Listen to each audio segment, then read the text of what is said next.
Today, we're going to look at how you can manually calculate an azimuth of a star using a nautical almanac. So firstly, what is an azimuth?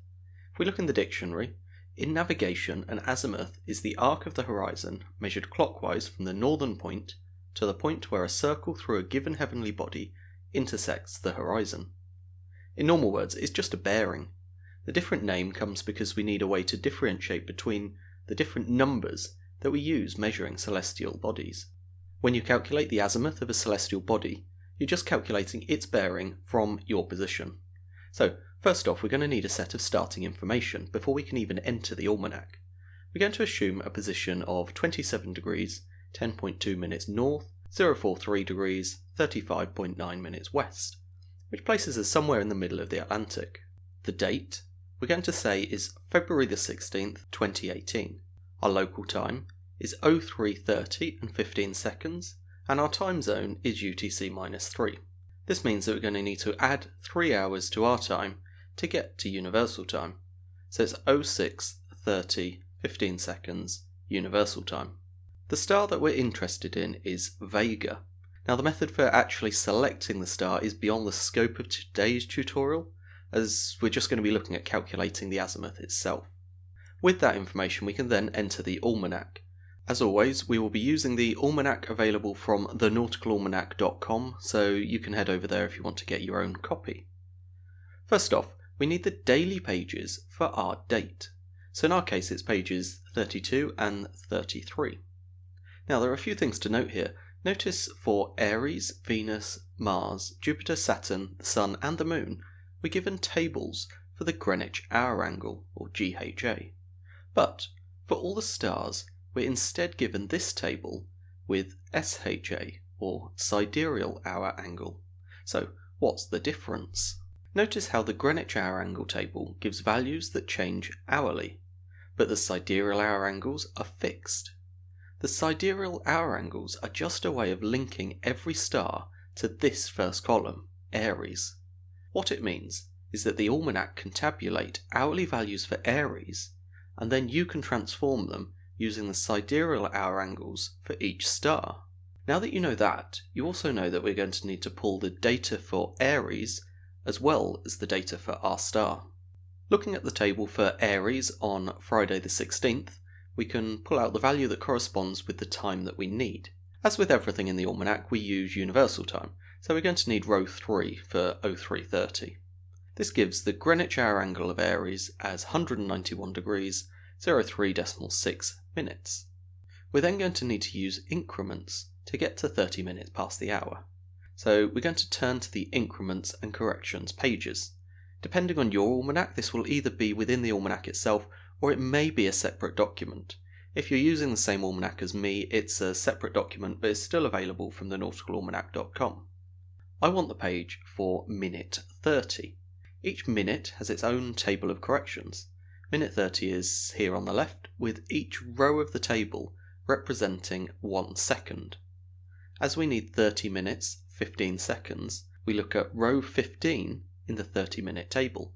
We find our correction is 7 degrees, 35.0 minutes. We can then apply our increment to the 0300 Greenwich hour angle to get the Greenwich hour angle of Aries at the precise time that we need, which is 198 degrees, 38.6 minutes. Now, the Greenwich hour angle doesn't have a label, it's not labelled east or west. Let's have a look why. Let's take the Earth. If you look down on the Earth, straight down at the North Pole, and you line it up with Greenwich, or the prime meridian, at the top, you can follow around clockwise and you move west. Follow around anti-clockwise and you move east.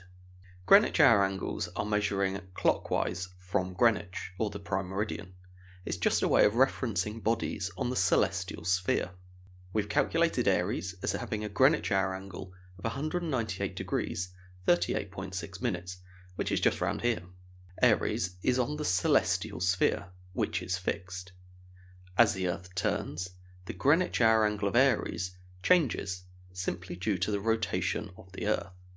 The Greenwich hour angle is always increasing as the Earth turns.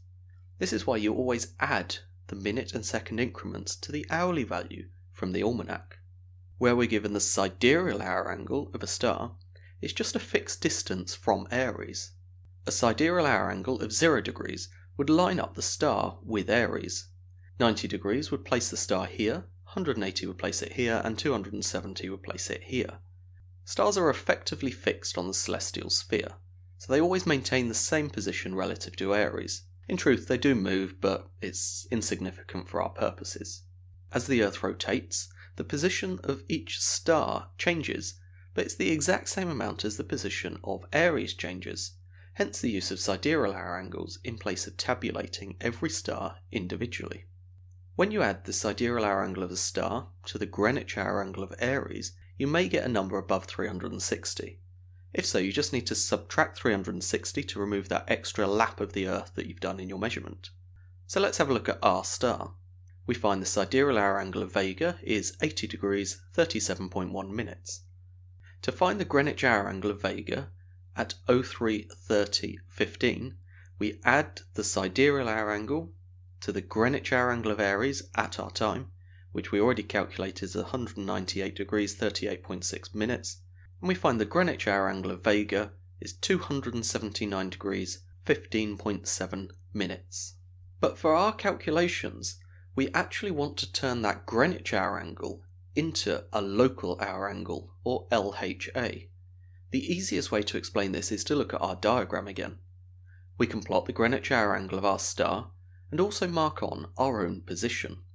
Our longitude was 43 degrees 35.9 minutes west, which places us here, just over 43 degrees clockwise from Greenwich. Local hour angle is the angle between us and the star. As our longitude is west, we just subtract our longitude from the Greenwich hour angle of the star to find the angle between the two. Of course, if our longitude was in the east instead, we would need to add it to the Greenwich hour angle of the star. Again, if the resultant is greater than 360, just subtract that 360 to eliminate the extra lap of the Earth. So, in our case, we find the local hour angle of Vega is 235 degrees 39.8 minutes. The only other data we need is the declination of Vega, which you probably spotted already. You read it directly from the star's table. 38 degrees 47.9 minutes north. Some almanacs will write north. In our case, we know that north are the positive numbers. If it's negative, then it would be south. And now we come to the calculations. I use the ABC method, which matches publications like Norrie's tables, which you could use if you didn't have a calculator. I just use a calculator to give me the values instead of looking them all up in the tables themselves. The formula for finding A is tan of the latitude divided by tan of the local hour angle. If you use the A table in Norrie's, it would give this to 2 decimal places, but I like to keep full precision and just write 5 decimal places instead, so I get 0.35061. A is labelled as the opposite of your latitude, unless the local hour angle is between 90 degrees and 270 degrees. In our case, local hour angle is 235, so we label A as the same as our latitude, so it becomes 0.35061 north. Now B. B is found using tan of the declination divided by sine of the local hour angle. Again, you could read this straight from Norrie's. I use my calculator and I find B equals minus 0.97364. You actually just ignore the minus sign as we work out what to do with it in the next step. The label for B is going to be just the same as the declination, it's always the same. So we get 0.97364 north. For C, we need to look to both the A and B values that we've calculated. If the labels on them are the same, we're going to add them together. And if the labels are different, we're going to take the smallest one away from the biggest one. C is labelled as the same as the biggest of either A or B. In our case, both are north, so we're going to add them to get C is 1.32425 north. Finally, we can use C to find the azimuth. Again, you could use the C table in Norrie's.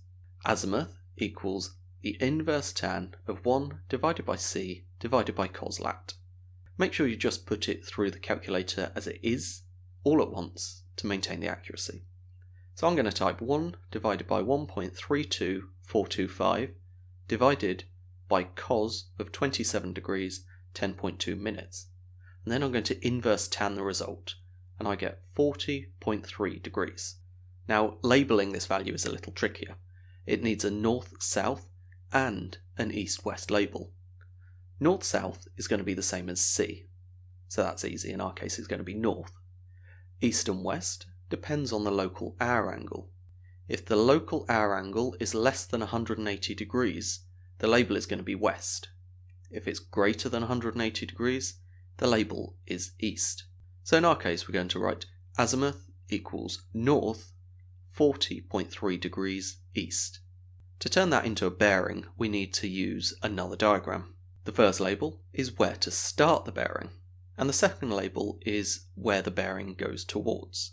For us, we start from north and head east 40.3 degrees, so the azimuth is going to be just 040.3 degrees.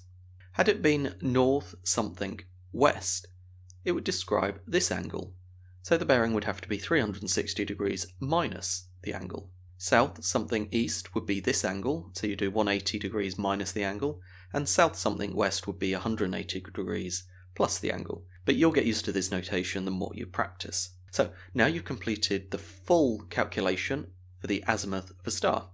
You can follow the same process for calculating the azimuth of any star from any location. In future videos, we're going to start to use that azimuth to help us in navigation.